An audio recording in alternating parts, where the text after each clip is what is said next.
വിശുദ്ധ മത്തായി എഴുതിയ സുവിശേഷം 12-ാം അധ്യായം 38 മുതൽ 42 വരെയുള്ള വചനങ്ങൾ. യോനാ പ്രവാചകന്റെ അടയാളം.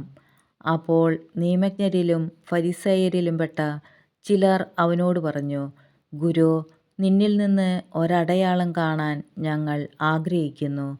അവൻ മറുപടി പറഞ്ഞു, ദുഷിച്ചതും അവിശ്വസ്തവുമായ തലമുറ അടയാളം അന്വേഷിക്കുന്നു. യോനാ പ്രവാചകന്റെ അടയാളമല്ലാതെ മറ്റൊരടയാളവും അതിന് നൽകപ്പെടുകയില്ല. യോന 3 രാവും 3 പകലും തിമിംഗലത്തിൻ്റെ ഉദരത്തിൽ കിടന്നതുപോലെ മനുഷ്യപുത്രനും 3 രാവും 3 പകലും ഭൂമിക്കുള്ളിലായിരിക്കും.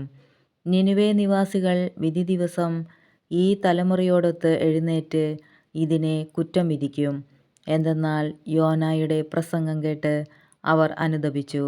ഇതാ, ഇവിടെ യോനായേക്കാൾ വലിയവൻ. ദക്ഷിണദേശത്തെ രാജ്ഞി വിധി ദിവസം ഈ തലമുറയോടൊത്ത് ഉയിർപ്പിക്കപ്പെടുകയും ഇതിനെ കുറ്റം വിധിക്കുകയും ചെയ്യും.